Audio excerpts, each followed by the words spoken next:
Hello बच्चों, मैं राजेश जंगिड़। बच्चों, आज के लेक्चर के अंदर हम पढ़ेंगे आयनाइजेशन एनर्जी की एप्लीकेशंस। पीरियोडिक टेबल के अंदर वो किस तरह से जो है चेंज होता है, इन सब की स्टडी आज हम करेंगे। तो लेक्चर 2 के अंदर पीरियोडिक टेबल में इस आयनाइजेशन एनर्जी का वेरिएशन देखेंगे, up to down and left to right कैसे वेरी करता है। साथ ही साथ में कुछ कुछ एक्सेप्शंस भी है, उनको भी हम देखेंगे कि आखिर किस टाइप से जो फैक्टर्स है आयनाइजेशन एनर्जी को अफेक्ट करने वाले फैक्टर है वो पीरियोडिक टेबल में ऑर्डर को डिस्टर्ब करते हैं या ऑर्डर को कैसे डिसाइड करते हैं, इन सब की स्टडी आज करेंगे। तो चलिए स्टार्ट करते हैं। यहाँ पर periodicity in periodic table, ionisation energy किस टाइप से वेरी करती है उसकी स्टडी करते हैं। तो पहला पॉइंट है पीरियोडिसिटी इन पीरियोडिक टेबल। बच्चों आप देखिए यहाँ पर in periodic table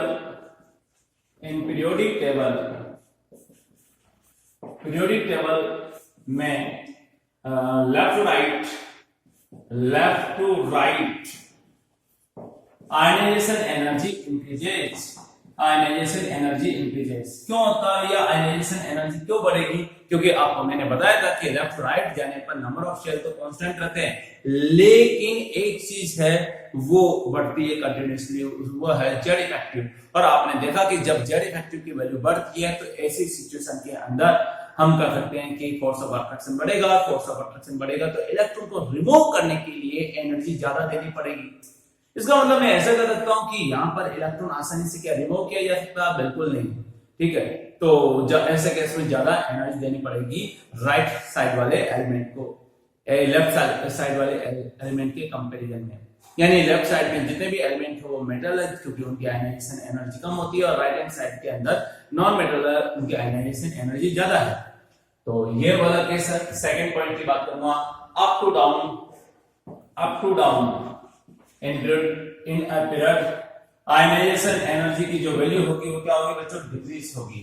up to down ionisation energy decreases but left to right ionisation energy increases. ये जो है ट्रेंड है और इसी के अकॉर्डिंग हम बहुत सारे एग्जांपल्स की स्टडी करेंगे। तो चलिए बच्चों, यहाँ पर पहला एग्जांपल मैं ले रहा हूं। एग्जांपल क्या है बच्चों? पीरियोडिक टेबल के अंदर हम देखते हैं बच्चों सेकंड पीरियड एलिमेंट में lithium, beryllium, boron, carbon, nitrogen, oxygen, fluorine and neon. बच्चों क्या होगा? इलेक्ट्रॉनिक कॉन्फ़िगरेशन हम देखते हैं। Electronic configuration of valence shell में देखेंगे 2s1 है, 2s2 है, ठीक है। उसके बाद में 2s2 2p1 है, 2s2 2p2 है, 2s2 2p3 है एंड 2s2 2p4 है। 2s2 फ्लोरीन वाले केस में अगर देखेंगे तो आप देखोगे कि फ्लोरीन वाले केस में 2s2 2p5 एंड नियोन वाले केस में 2s2 2p6। ये इलेक्ट्रॉनिक कॉन्फ़िगरेशन आ जाता है बच्चों। क्या आ जाता है? 2s2 2p6 की बात करें। चले, तो ये तो आपका हो गया ना। यहाँ पे इस इलेक्ट्रॉनिक कॉन्फ़िगरेशन से कुछ न कुछ हमें वेरिएशन भी मिलता है। जनरल ट्रेंड मैंने बता दिया, लेफ्ट टू राइट जाने पर पीरियोडिक टेबल के अंदर जो है आयनाइजेशन एनर्जी इंक्रीज होती है। लेकिन क्या वास्तव में इस ट्रेंड का हमेशा फॉलो होगा? नहीं, कुछ कुछ यहाँ पर वेरिएशन में आएंगे। कौन कौन से वेरिएशन आएंगे देखते हैं। हमने देखा कि यहाँ से इलेक्ट्रॉन बेरिलियम में इलेक्ट्रॉन 2s से जाता है, जबकि यहाँ पर बोरोन में 2p में जाता है। और आपने देखा 2s की पेनिट्रेशन पावर 2p से ज्यादा होती है, s ऑर्बिटल न्यूक्लियस के ज्यादा क्लोज होता है p ऑर्बिटल के कंपैरिजन में। तो आप कह सकते हो कि पहला वेरिएशन तो यहाँ पर ही आ गया। यानी प्रैक्टिकली ऐसा देखने को मिला कि बेरिलियम है उसकी आयनाइजेशन एनर्जी यानी फर्स्ट आयनाइजेशन एनर्जी है वो बोरॉन से ज्यादा होती है। तो पहला ट्रेंड तो ये मिला। सेकेंड वाले केस में हमने देखा कि यहाँ पर नाइट्रोजन का जो है इलेक्ट्रॉनिक कॉन्फ़िगरेशन देखा कि p3 है, जबकि यहाँ पर ऑक्सीजन का p4 है। और आप इस चीज को देख सकते हैं कि p3 का इलेक्ट्रॉनिक कॉन्फ़िगरेशन है वो ज्यादा स्टेबल है। जैसा कि मैंने बताया था, symmetric configuration and maximum exchange energy, इससे हम इसकी स्टेबिलिटी को चेक करते हैं। जब ये काफी ज्यादा स्टेबल है तो डेफिनेटली स्टेबल कॉन्फ़िगरेशन से इलेक्ट्रॉन को रिमूव करना उतना ही मुश्किल होगा, क्योंकि ऑलरेडी स्टेबल है और स्टेबल से अनस्टेबल फॉर्म में आप लेके आ रहे हो तो एनर्जी एक्स्ट्रा देनी पड़ती है। तो सेकेंड यहाँ पर आपको जो है जो ऑर्डर में डेविएशन मिलता है, यानी यहां से ऑर्डर डिस्टर्ब हो जाएगा। नेक्स्ट की मैं बात करूंगा, नियोन की जो है यहाँ पर आयनाइजेशन एनर्जी वो सबसे ज्यादा होती है अपने पीरियड के अंदर। ऐसा क्यों होता भैया? क्योंकि आपने देखा कि यहाँ पर 2p6 इलेक्ट्रॉनिक कॉन्फ़िगरेशन जो कि फुली फिल्ड कॉन्फ़िगरेशन को शो करता है, और यह फुली फिल्ड इलेक्ट्रॉनिक कॉन्फ़िगरेशन है, इसी वजह से इससे इलेक्ट्रॉन निकालना मुश्किल होता है। तो इसलिए मैं यहाँ पर कह सकता हूँ कि यहाँ एक ट्रेंड यहाँ पर आएगा कि नियोन की आयनाइजेशन एनर्जी मैक्सिमम होती है। तो ऐसा क्यों होता है? तो यहाँ पर भी एक ट्रेंड मिलेगा बच्चों, और इसके बारे में हम बात करेंगे। चलिए, तो ये आपका हो गया बच्चों, कितने ट्रेंड होंगे यहाँ पर, कितने डेविएशन होंगे, 1 2 3। तो मैं यहाँ पर क्वेश्चन के हिसाब से मैं पहले बताऊंगा, उसके बाद में यहाँ पर एक एक चीज को पहले हम पढ़ेंगे, समझेंगे, उसके बाद में ऑर्डर लिखेंगे। तो यहाँ पर क्वेश्चन के फॉर्म में लिखूंगा, ionisation energy of beryllium is greater than boron, but it should be less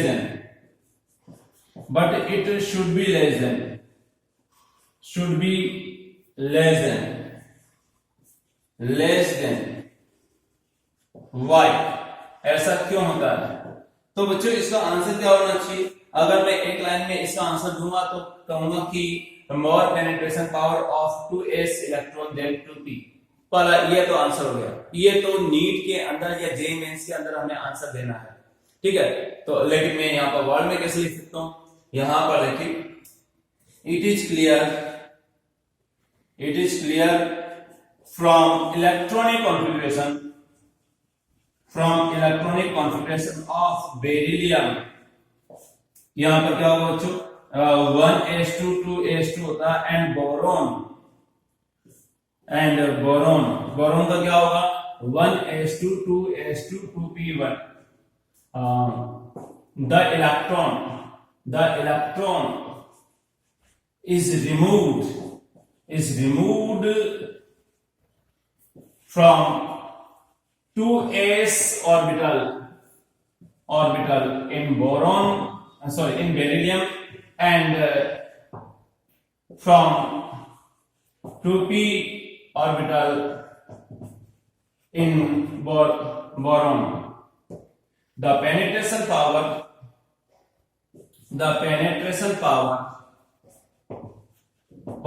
of s orbital, यानी 2s orbital is more than 2p. Hence, it is hard to remove electron.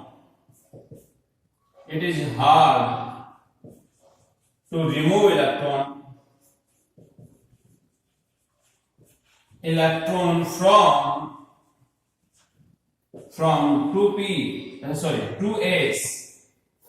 Thus, beryllium has more ionization energy than boron. Beryllium की ionization energy boron से इसलिए ज्यादा होती है, वो मैंने आपको बता दिया। चलो अब आगे देखते हैं। पहला तो ट्रेंड हमारा हो गया, साथ में नाइट्रोजन एंड ऑक्सीजन की बात करते हैं। तो आप इस चीज को समझिए, नाइट्रोजन एंड ऑक्सीजन में क्या होगा? नाइट्रोजन में इलेक्ट्रॉन स्टेबल कॉन्फ़िगरेशन से रिमूव होता है, जबकि ऑक्सीजन के अंदर लेस स्टेबल 2p4 से इलेक्ट्रॉन्स रिमूव होते हैं। और ऐसे सिचुएशन में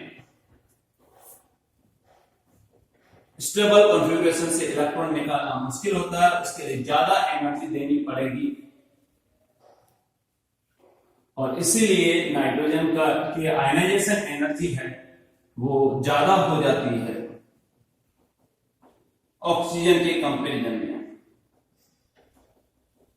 तो बच्चों यहां पर ऑर्डर क्या होगा हम देखते हैं। यहां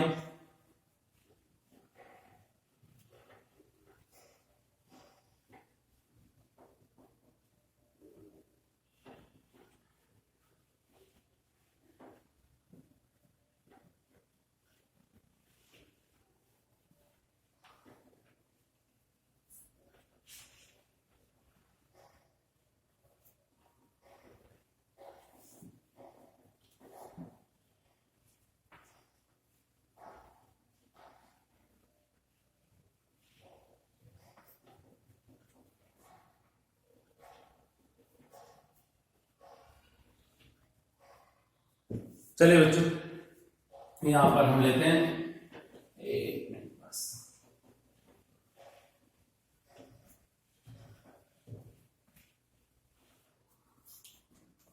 नेक्स्ट था नाइट्रोजन एंड ऑक्सीजन।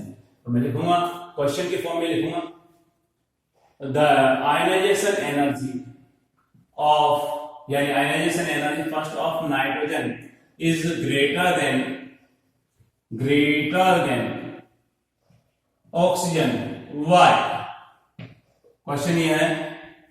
ओके, इसका आंसर क्या होगा बच्चों? आप लिख सकते हैं यहां पर नाइट्रोजन का इलेक्ट्रॉनिक कॉन्फ़िगरेशन क्या होगा, वैलेंशियल इलेक्ट्रॉनिक कॉन्फ़िगरेशन लिखूंगा 2s2 2p3। नाइट्रोजन का वैलेंशियल इलेक्ट्रॉनिक कॉन्फ़िगरेशन या पूरा लिख लीजिए।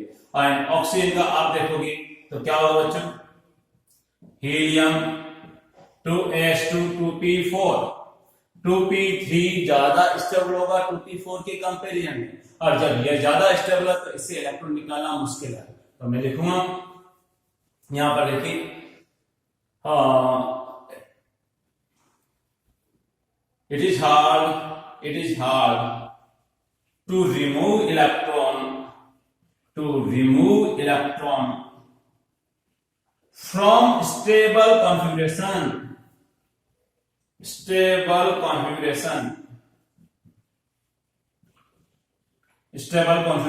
क्या होगा बच्चों? 2p3, क्योंकि स्टेबल कॉन्फ़िगरेशन है, स्टेबिलिटी ब्रेक हो जाएगी, इसलिए ज्यादा एनर्जी देने पड़ेगा। thus nitrogen have more ionization energy।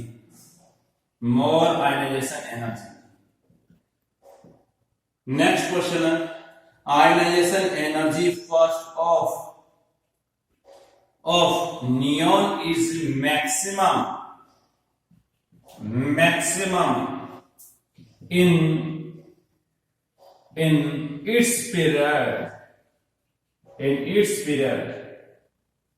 Why? ऐसा क्यों होगा? आंसर है neon has stable configuration. Neon has stable 2p6 configuration due to fully filled orbital।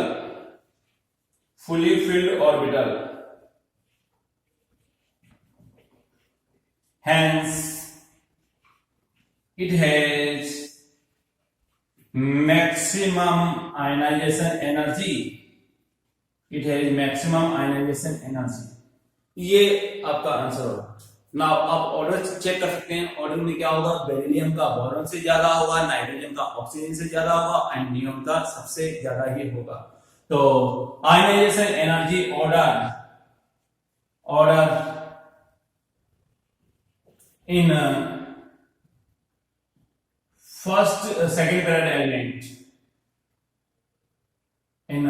Second period element क्या होगा? यहां पर मैं फर्स्ट लिखूंगा, उसी की बात करेंगे। Lithium, beryllium, boron, carbon, nitrogen, oxygen, fluorine and neon. तो आप देख सकते हैं कि यहाँ पर बेरिलियम का क्या होगा? ज्यादा होगा बोरॉन से, फिर नाइट्रोजन का ज्यादा होगा, ऑक्सीजन से, फिर नियॉन का सबसे ज्यादा होगा।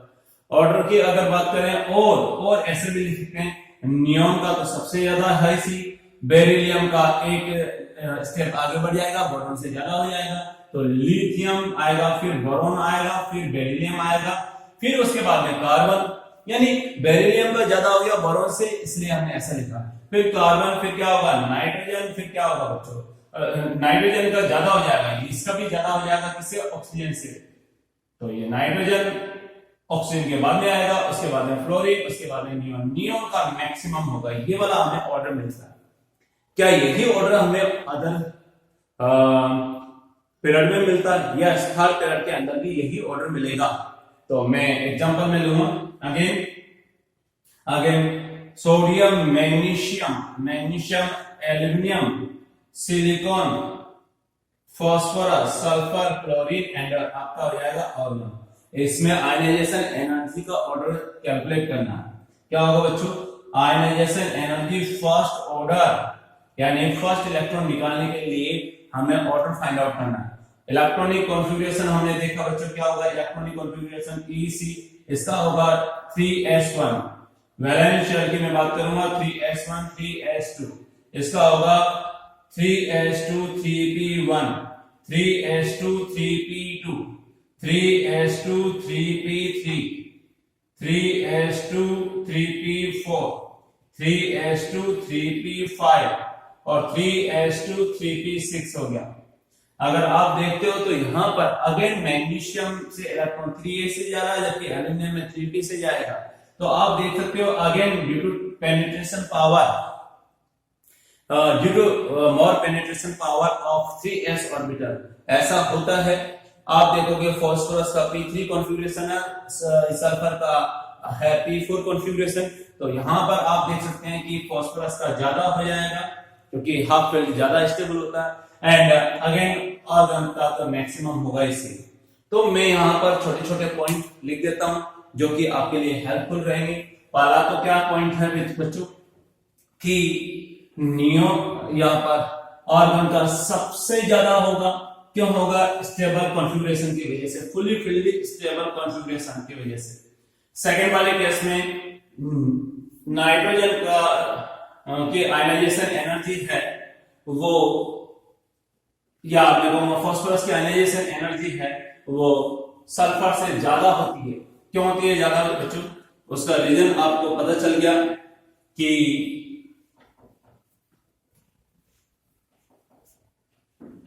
फास्फोरस का हाफ फील्ड कॉन्फ़िगरेशन होता है। एंड फाइनली अगर देखें तो यहां पर मैग्नीशियम की आयनाइजेशन एनर्जी भी ज्यादा होती है एल्यूमिनियम से। क्यों होती है ज्यादा, क्योंकि s ऑर्बिटल की पेनिट्रेशन पावर p ऑर्बिटल से ज्यादा होगी। चलिए स्टार्ट करते हैं, छोटे छोटे पॉइंट्स लिखते हैं हम। तो एक एक लाइन के अंदर हमें आंसर लिखना नीट और जेएमएस के अकॉर्डिंग, ना बोर्ड के अकॉर्डिंग भी आप इसके आंसर लिख सकते हो जैसा मैंने एलैबोरेट करके बताया। तो यहां पर अगेन क्वेश्चन है ionization energy first of magnesium is greater than aluminium. Answer क्या होगा, more penetration power, more penetration power of 3s electrons then 3p electrons। Okay, पहला तो हो गया। सेकेंड वाला केस हो गया, और again ionisation energy first of phosphorus is greater than sulphur. Why, ऐसा क्यों होता है? ठीक है बच्चों, ये आपका हो गया। यहां पर आपने देखा था कि पेनिट्रेशन पावर वाला केस आया, मैग्नीशियम एंड एल्यूमिनियम का इलेक्ट्रॉनिक कॉन्फ़िगरेशन वहां पर देखा था हमने। सिमिलरली यहां पर फास्फोरस का हाफ फील्ड कॉन्फ़िगरेशन होता है स्टेबल, जबकि इसका लेस स्टेबल होता है। तो सॉल्यूशन है यहां पर, आंसर इसका क्या होगा, यहां पर phosphorus has half field, has stable half field configuration.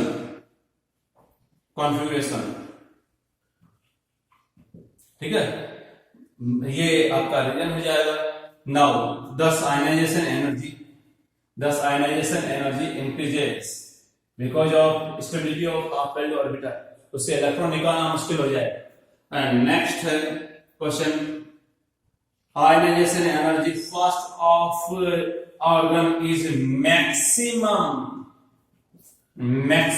in period। ऐसा क्यों होगा भाई, आप देख सकते हैं आंसर है ऑर्गन की जो आयनाइजेशन एनर्जी है वो मैक्सिमम है किसी भी पीरियड के अंदर। ऐसा क्यों होगा, यहां पर आप लिखोगे because organ has fully filled stable 2p6 configuration, sorry 3p6 configuration और स्टेबल कॉन्फ़िगरेशन है, तो इससे इलेक्ट्रॉन निकालना मुश्किल है। thus to remove electron from 3p6 is hard. As a result, ionization energy increases. Ionisation energy की वैल्यू क्या होगी, बढ़ जाएगी.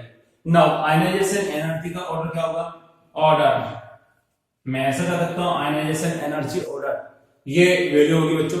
यहां पर देखो सोडियम से ज्यादा मैग्नीशियम का होगा और मैग्नीशियम का ज्यादा होगा एल्युमिनियम से, फिर सिलिकॉन फास्फोरस का ज्यादा होगा सल्फर से, फिर आपका होगा ऑर्गन का सबसे ज्यादा होगा. और आप ऑर्डर ऐसे भी लिख सकते हो, ये वाला एल्युमिनियम से आगे आ जाएगा, फास्फोरस सल्फर से आगे आ जाएगा, तो सोडियम फिर एल्युमिनियम फिर मैग्नीशियम फिर आपका होगा सिलिकॉन और उसके बाद में सल्फर, उसके बाद में फास्फोरस, क्लोरीन एंड ऑर्गन. ये आपका ऑर्डर होगा बच्चों. इस तरह से आप ऑर्डर लिख सकते हैं. ना किसी भी ग्रुप के अंदर आयनाइजेशन एनर्जी की वैल्यू क्या होगी बच्चों, डिक्रीज होती है. तो हम उसे भी ले लेते हैं. यहां देखिए बच्चों, किसी भी ग्रुप में यानी फर्स्ट ग्रुप सेकेंडरी ग्रुप के अंदर अप टू डाउन जाने पर आयनाइजेशन एनर्जी की वैल्यू डिक्रीज होगी. Why? Because number of shell increases. क्या होगा बच्चों, because number of shell increases. ऐसा होता है. तो नंबर ऑफ शेल इंक्रीज होंगे तो ऐसे में न्यूक्लियस से डिस्टेंस बढ़ जाएगी, फोर्स ऑफ अट्रैक्शन की वैल्यू कम हो जाएगी. तो इसलिए आयनाइजेशन एनर्जी की वैल्यू बढ़ जाती है. तो चलिए हम आगे नेक्स्ट एग्जांपल देखते हैं बच्चों.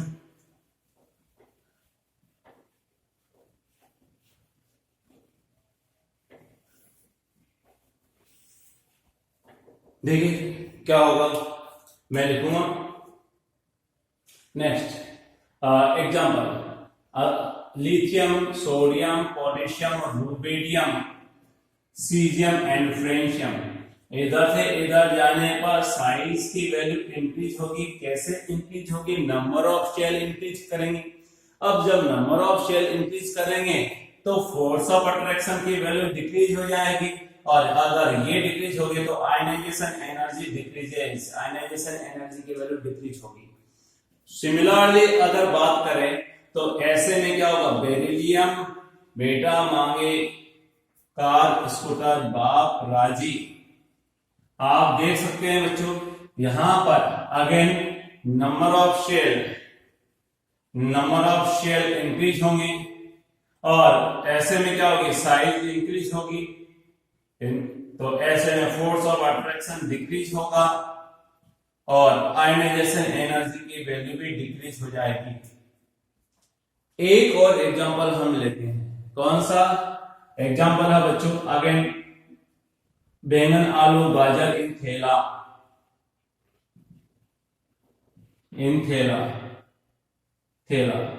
यस, यहां पर जो ट्रेंड हमें मिलना चाहिए वो नहीं मिल पाता.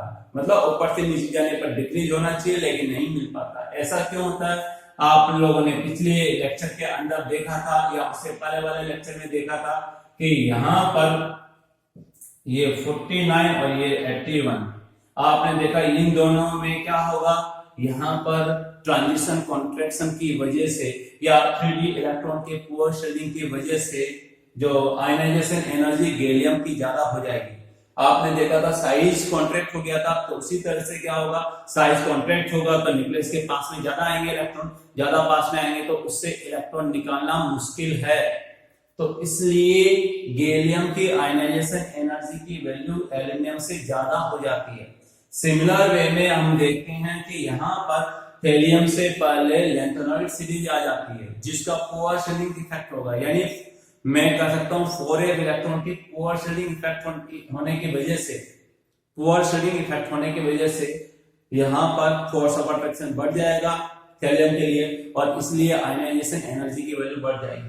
तो 2 पॉइंट में लिखूंगा. आयनाइजेशन एनर्जी ऑफ, क्वेश्चन के फॉर्म में आप लिख सकते हैं ionisation energy of gallium is greater than aluminium. Why? तो आंसर है, इसका आंसर क्या होगा बच्चों, इसका आंसर हो जाएगा कि poor shading effect of 3d electrons. लिखोगे poor shielding effect, shielding effect